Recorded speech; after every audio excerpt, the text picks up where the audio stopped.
من قبلك وبالآخرة هم يوقنون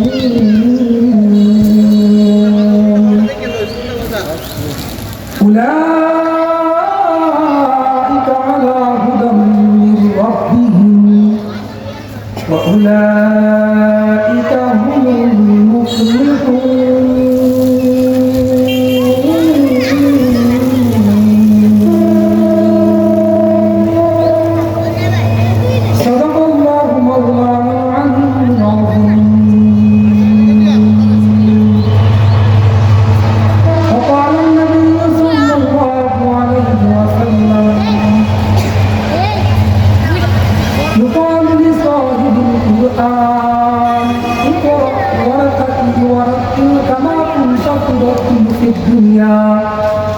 فإن آخر آية تقرأها أو كما قال عليه الصلاة والسلام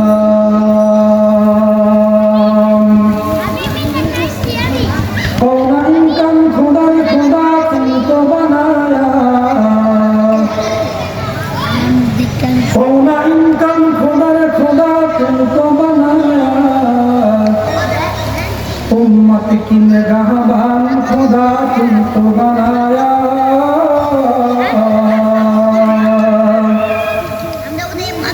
उम्मत की निगाहबान खुदा तुमको बनाया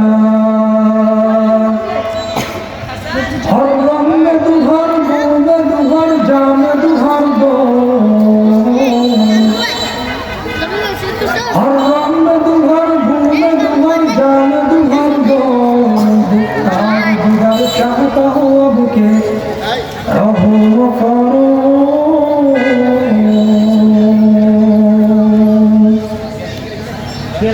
देखता हूँ जिधर चाहता हूँ अब के रहो करो तू खुदा बंदा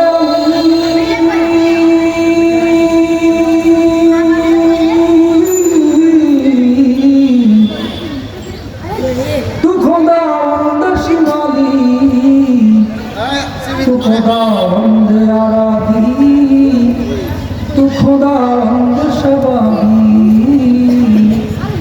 तू खुदावंद शबादी तू खुदावंद नदी चंद शत बছর পূর্বে যখন আহা চন্দ শত বছর পূর্বে যখন এই দুনিয়ার বুকে আল্লাহর নাম ছিল না কোথাও কোনো মানুষের মুখে মন্দিরে শুধু বাজিত ঢংকার আহা মন্দিরে শুধু বাজিত ঢংকার ছিল না আজান ধ্বনি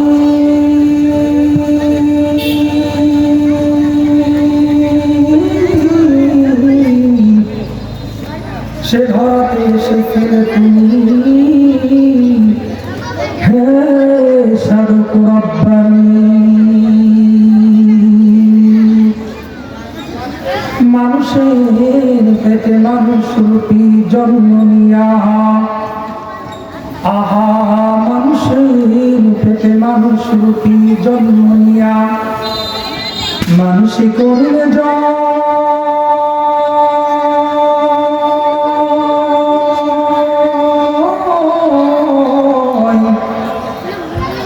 ভালোবাসা দিয়া কোরআন দিয়া হাদিস দিয়া অন্তর দিয়া মন্ত্র দিয়া নয় জোরে জোরে বলেন কথাগুলো ঠিক কিনা আলহামদুলিল্লাহ সুবহান আলহামদুলিল্লাহ সমস্ত প্রশংসা আল্লাহ তাআলার জন্য যে আল্লাহ রব্বুল আলামিন আমাদের বিশাল তাফসীর মাহফিলের আয়োজন করার তৌফিক দান করেছেন এবং এখানে বিভিন্ন জায়গা থেকে বিভিন্ন ওলামায়ে ইকরাম দিনী কথাবার্তা বলবেন, কোরআন হাদিস থেকে তেনাদের বিকৃত বয়ান আপনাদের সামনে পেশ করবেন। সেই এমন একটা জান্নাতি বাগান, এখানে যারা এই জান্নাতি বাগান তৈরির মতো যারা শ্রম দিয়েছে, যারা মেধা দিয়েছে, যারা অর্থ দিয়েছে, আল্লাহ রাব্বুল আলামিন তাদের এই শ্রম, তাদের এই মেধাকে আল্লাহ আখিরাতের ফুল হিসেবে কবুল আর মঞ্জুর করুন। সবাই বলি আমিন। তো যাই হোক, সময় যেহেতু লম্বা নেই, সম্পূর্ণ সময় আমি দু একটা কথা বলার চেষ্টা করবো। আমার তাওফীক ইল্লা বিল্লাহ। আসলে আল্লাহ রাব্বুল আলামিন আমাদেরকে এই পৃথিবীতে পাঠিয়েছেন মুসাফির হিসেবে। কি বলেন? আমাদের বাড়ি কিন্তু আসলে এই দুনিয়াতে না, আমাদের বাড়ি কোথায়? জান্নাতের ভিতরে। আদম আলাইহিস সালাম আমাদের পিতা। যেমন মানুষকে যখন প্রশ্ন করা হয়, ভাই তোমার নাম কি, তোমার পরিচয়টা কোথায়, বাড়ি কোথায়, তখন ওই মানুষটা পরিচয় দেয়, আমার নাম অমুক, আমার গ্রাম অমুক, আমার বাবার নাম অমুক, আমার ঘর এটা। মানে বাবার পরিচয় দিয়ে সে পরিচয় দেয় যে আমার পরিচয় এমন। ঠিক আমাদের আসল পরিচয় ওইটা, যে আমাদের আসল পরিচয় হলো আমরা জান্নাতের মেহমান ছিলাম, জান্নাতে আমাদের ঘর ছিল। বলে আমার নাম অমুক, আমার বাড়ি জান্নাতে, আমার বাবার নাম আদম আলাইহিস সালাম। সুবহানাল্লাহ। আমাদের আসল ঠিকানা কোথায়? জান্নাতের মধ্যে। এই জন্য আমরা আদম আলাইহিস সালামের সন্তান যেহেতু আমরা, আর আদম আলাইহিস সালামের ঘর ছিল জান্নাতের ভিতরে, সেই জন্য আমাদের স্থান কোথায়? আমাদের ঠিকানা জান্নাতের ভিতরে। সুবহানাল্লাহ, সুবহানাল্লাহ। তো যাই হোক, আমি কোরআন কারীম থেকে সূরা বাকারা শুরু কিছু আয়াত তেলাওয়াত করেছি এবং রাসূল আকরাম সাল্লাল্লাহু আলাইহি ওয়াসাল্লাম অসংখ্য হাদিস থেকে ছোট্ট একটা খুবই দামি একটা হাদিস পাঠ করেছি। এর উপরে কিঞ্চিত পরিমাণ কথা বলার চেষ্টা করবো। আমার তাওফীক ইল্লা বিল্লাহ। আল্লাহ রাব্বুল আলামিন তেনার বান্দাদেরকে দুনিয়ার মধ্যে পাঠানোর পরে তেনার বান্দারা কিভাবে চলবে, কোন কায়ফিয়তে চলবে, কাকে অনুসরণ করবে, কোন জিনিসকে গাইডলাইন হিসেবে তারা ব্যবহার করে দুনিয়ার ভিতরে সামাজিকভাবে চলবে, সেটাও আল্লাহ রাব্বুল আলামিন তেনার হাবিবের মাধ্যমে আমাদের মতো আল্লাহ রাব্বুল আলামিনের বান্দাদেরকে এটা পৌঁছে দিয়েছেন নবী রাসূলের মাধ্যমে। আল্লাহ রাব্বুল আলামিন আমাদের গাইডলাইন হিসেবে একটা কোরআন দান করেছেন। আসমানি গ্রন্থ 104 খানা, এর ভিতরে 1 নম্বর শ্রেষ্ঠ কোরআন কারীম। যে কোরআন কারীমকে আমাদের আগ পর্যন্ত কোনো মানুষ চেষ্টা করলো একটা মুক্তা, একটা জবর, একটা পেশের রূপদান করতে কখনোই পারবে না। আল্লাহ রাব্বুল আলামিন কোরআনে বলেন, আলিফ লাম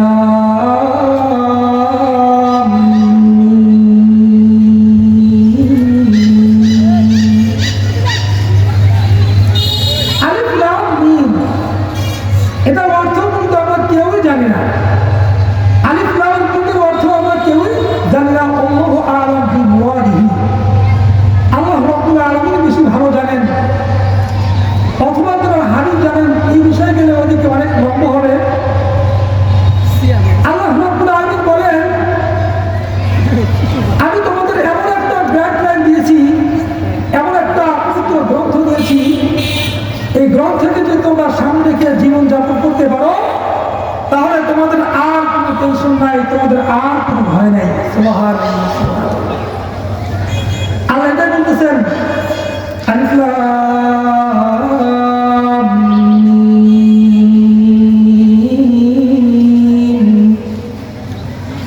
যালিকাল কিতাবু লা রাইবা ফীহি হুদাল লিল মুত্তাকিন।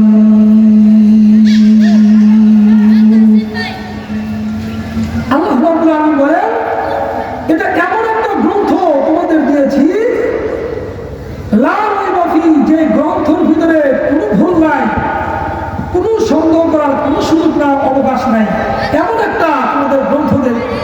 বসে আছে। হুদাল লিল মুত্তাকিন,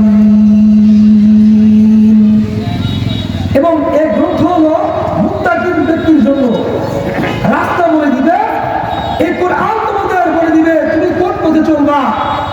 এই কোরআন তোমাদের শিক্ষা দিবে কোনটা আলোর পথ, কোনটা ওরা বললেন গোমরার পথ। এই কোরআন তোমাকে কি দিবে?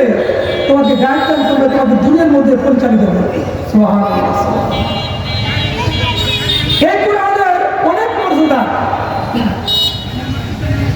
এই কোরআনের অনেক মর্যাদা আল্লাহ রাব্বুল আলামিন দান করেছেন। আল্লাহর পয়গম্বর বলেন,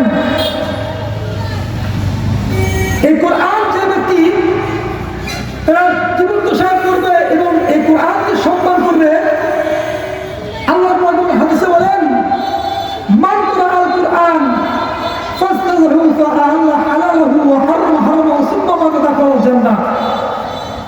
যে ব্যক্তি কোরআনকে মানলো, কোরআনকে বুঝলো এবং আমল করলো এবং কোরআনের বলা হালালকে সে হালাল জানলো এবং কোরআনের বলা হারামকে সে বর্জন করলো, তাহলে ওই ব্যক্তি মৃত্যুবরণ করবে।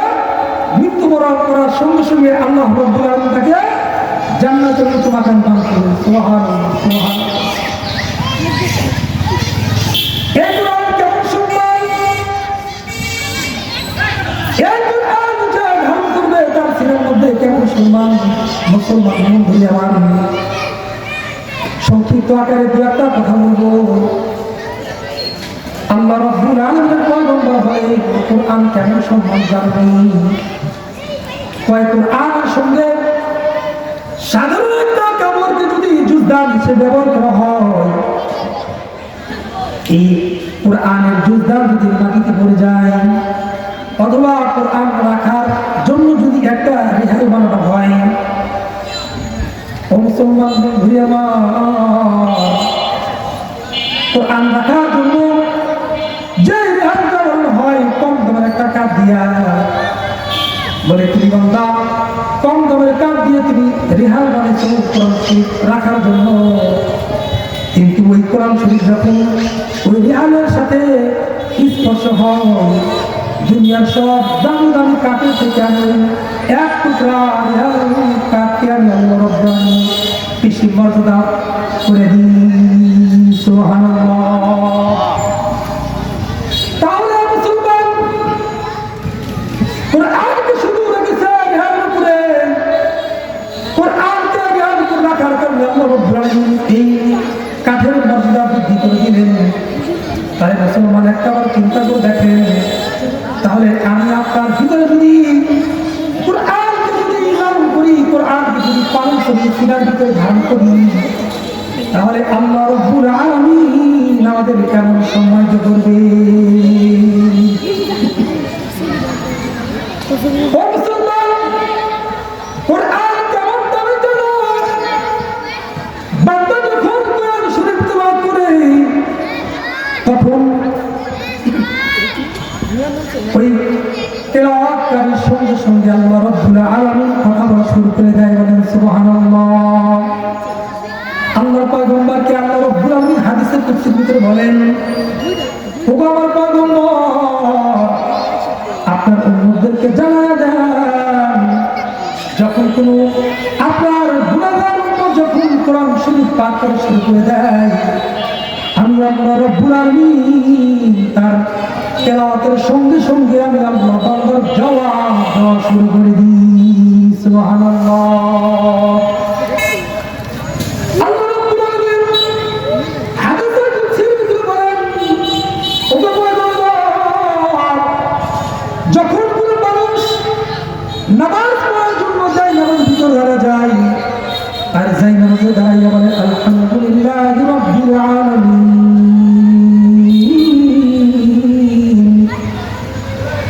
আলহামদুলিল্লাহি রাব্বিল আলামিন, আর রহমানির রহিম, মালিকি ইয়াউমিদ্দিন। আল্লাহ রাব্বুল আলামিন হাবিবকে বলেন, যখন কোনো মানুষ নামাজের মধ্যে দাঁড়ায়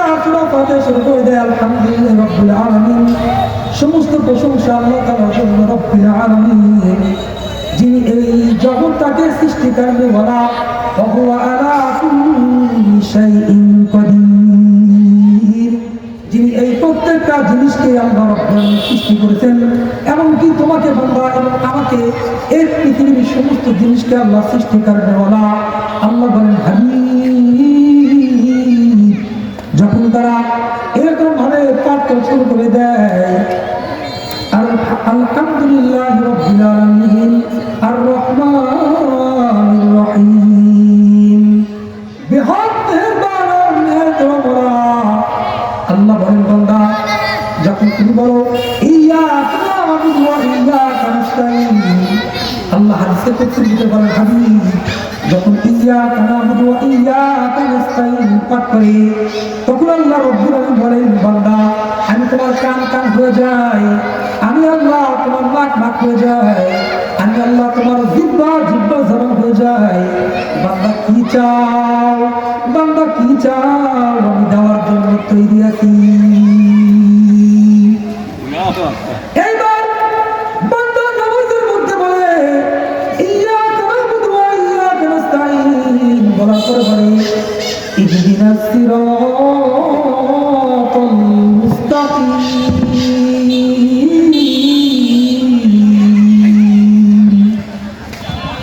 ইহদিনাস সিরাতাল মুস্তাকিম, আয় আল্লাহ আমরা গুনাহগার, আমাদের পথ বলে দেন, আমাদের সিরাতাল মুস্তাকিমের রাস্তা আমাদের দেখা দেন।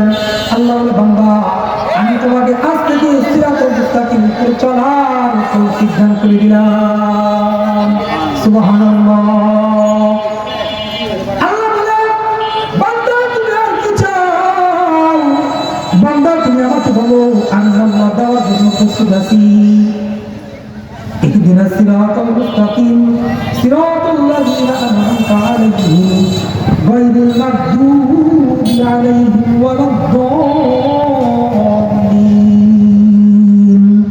এরপর বান্দা আল্লাহকে বলো আমাদেরকে এমন পুরস্কার দান করেন যেই পুরস্কার আপনি অতীতে যারা চলে এসেছিল তাদেরকে চলে গেছে তাদেরকে পুরস্কৃত করেছিলেন। আয় আল্লাহ এমন পুরস্কার এমন ইনাম দান করেন এবং আমাদেরকে এমন ভাবে পরিচালনা করেন, আমাদেরকে গোমরার পথ থেকে বেঁচে থাকার তৌফিক দান করে দেন। গায়রিল মাগদুবি আলাইহিম ওয়ালাদ-দাল্লিন, আল্লাহ গোমরার পথ থেকে আমাদেরকে আল্লাহ বেঁচে থাকার তৌফিক দান করে দেন। আল্লাহ রাব্বুল আলামিন সঙ্গে সঙ্গে বান্দার দোয়া কবুল করে নেন এবং আসমানের সমস্ত ফেরেশতা ডাক দিয়ে বলেন ও ফেরেশতারা ওই দেখো ওই বান্দা আমাকে না দেখা, আমার জান্নাত জাহান্নাম না দেখা, আমি আল্লাহ রাব্বুল আলামিনকে বলতেছি আমি সম্মানের অধিকারী, আমি প্রত্যেকটা জিনিসের ক্ষমতাধর। এমন তো যখন দোয়া করতেছে আল্লাহ বলে ফেরেশতারা শুনে রাখো আমি আল্লাহ ওই বান্দার পিছনের সব গুনাহ আমি আল্লাহ মাফ করে দিলাম। জোরে জোরে বলেন সুবহানাল্লাহ। হাদিসের কুদসির ভিতরে আল্লাহ রাব্বুল আলামিন তার হাবিবকে বলেন ও হাবিব আরেকটা খুশখবর আপনার উম্মতদেরকে দিবেন। সেই খুশখবরটা হলো যখন বান্দা ওয়ালাদ-দাল্লিন বলবে মুক্তাদির আমিন, আর ওই সময় আসমান এবং জমিনের ভিতরে যতগুলো ফেরেশতা আছে সমস্ত ফেরেশতা আমিন বলে। ওই আসমানের ফেরেশতা এবং জমিনের ফেরেশতার আমিন যদি ওই মুক্তাদির আমিনের সঙ্গে একেবারে অ্যাডজাস্ট হয়ে যায়, আল্লাহর পয়গম্বর হাদিসে বলেন গুফিরা লাহু মা তাকাদ্দামা মিন যামবিহি, ওই বান্দার গুনাহ যদি সাগরের ফেরা থেকে বেশি হয়ে যায় আল্লাহ রাব্বুল আলামিন মুহূর্তের মধ্যে বান্দার গুনাহ খাতা আল্লাহ মাফ করে দেন। সুবহানাল্লাহ। তাহলে বলেন কোরআন পড়লে ফায়দা আছে কিনা, কোরআন পড়লে লাভ আছে কিনা? ও মুসলমান কোরআন পড়লে লাভ আছে কেমন জানেন? আল্লাহর পয়গম্বর বলেন, আল্লাহর পয়গম্বর হাদিসে বলেন মান ক্বারা হারফান মিন কিতাবিল্লাহ লা আকুলু আলিফ লাম মিম কাফ হা আইন সাদ লাকিন আলিফ হারফুন বাও হারফুন তাও হারফুন সাউ হারফুন জিম হারফুন। আমি এই কথা বলি না কাফ হা আইন সাদ ইয়াসিন তাহা সবগুলো সমষ্টি মিলেই একটা হরফ, বরঞ্চ আলিফ হরফুন আলিফ একটা হরফ বা একটা হরফ, তা একটা হরফ, সা একটা হরফ, এক একটা হরফের বিনিময়ে আল্লাহর পয়গম্বর বলেন, মান কারা হরফাম মিন কিতাবিল্লাহ ফালাহু হাসানা ওয়াল হাসানাতু আশরাতু বিআমসালিহা। যে ব্যক্তি একটা করে হরফ পড়বে, এক একটা হরফের বিনিময়ে আমি আল্লাহ রাব্বুল আলামিন বান্দার আমল নামায় 10টা করে নেকি দান করি। আল্লাহর পয়গম্বর বলেন, যদি কোনো বান্দা সহি করে শুদ্ধ করে যদি কোরআন শরীফ তেলাওয়াত করতে পারে, আল্লাহর পয়গম্বর বলেন শুদ্ধ করে পড়ার কারণে আল্লাহ ওই বান্দার এক একটা হরফের বিনিময়ে সহি করে পড়ার কারণে 40টা নেকি দান করবেন। আর যে ব্যক্তি বিশুদ্ধভাবে কোরআন শরীফ তেলাওয়াত করবেন, আল্লাহ রাব্বুল আলামিন ওই বান্দার আমল নামায় এক একটা হরফের বিনিময়ে 70টি নেকি করে দান করবেন। বলেন না সুবহানাল্লাহ। আল্লাহর পয়গম্বর বলেন, এই কোরআন পড়তে বলে কি আল্লাহ রাব্বুল আলামিন যাও জান্নাতে যাও, ওই দেখো তোমার জান্নাত, কিয়ামতের তোমাদের হলো জান্নাত। এই বান্দা জান্নাতে যাওয়ার পর দেখবে, জান্নাতে যাবো তো যাবো কি করে, জান্নাতের তালা তো অনেক লম্বা। ভাই মুসলমান বন্ধুরা আমার, জান্নাতের তালা অনেক লম্বা। আমরা দুনিয়ার মধ্যে 100 তালা থেকে তাকালে আমাদের চোখ উল্টা দেখতে হয়। মুসলমান বন্ধুরা আমার, জান্নাতের তালা কেমন হবে জানেন? ভাই যাকে আল্লাহ নিম্নস্তর জান্নাত দিবেন, এই দুনিয়ার 10 দুনিয়ার সমান একটা জান্নাত আল্লাহ রাব্বুল দান করবেন। জোরে জোরে বলেন না সুবহানাল্লাহ। এই বান্দা যখন জান্নাতের নিচে যাবে, জান্নাতের নিচে যাওয়ার পর দেখবে জান্নাতের কোনো সিঁড়ি নাই। মুসলমান বন্ধুরা আমার, জান্নাতে ওঠার জন্য কোনো লিফট নাই, লিফট নাই, সিঁড়ি নাই, কি উঠবো? আল্লাহ জান্নাত দিলেন, উঠবো তো উঠবো কিভাবে আল্লাহ? এরপর চিন্তা করবেন, পিছ থেকে আল্লাহ রাব্বুল আলামিন তার পিছন থেকে ওই জান্নাতের ব্যক্তির পিছন থেকে ডাক দিবে, কুরআন সাহিবুল কুরআন ইকরা ওয়ারতাকি ওয়ারাতিল কুরআন ফিদ দুনিয়া ওয়াল আখিরাতি আয়াত তাকরাউহা। ও আমার বান্দা, এই জান্নাতের কোনো লিফট নাই, কোনো সিঁড়ি নাই, তুমি পড়া শুরু করে দাও কোরআন শরীফ। দুনিয়ার মধ্যে যেমন করে পড়া শুরু করেছো এমন করে পড়ো, এক একটা আয়াত পড়বা, বান্দা অটোমেটিক জান্নাতের এক একটা ভবন তুমি উঠে যাবা। চিল্লায়া বলেন না সুবহানাল্লাহ। এবার বান্দা বলবা আলহামদুলিল্লাহি রাব্বিল আলামিন আর রহমানির রহিম মালিক ইয়াউমিদ্দিন।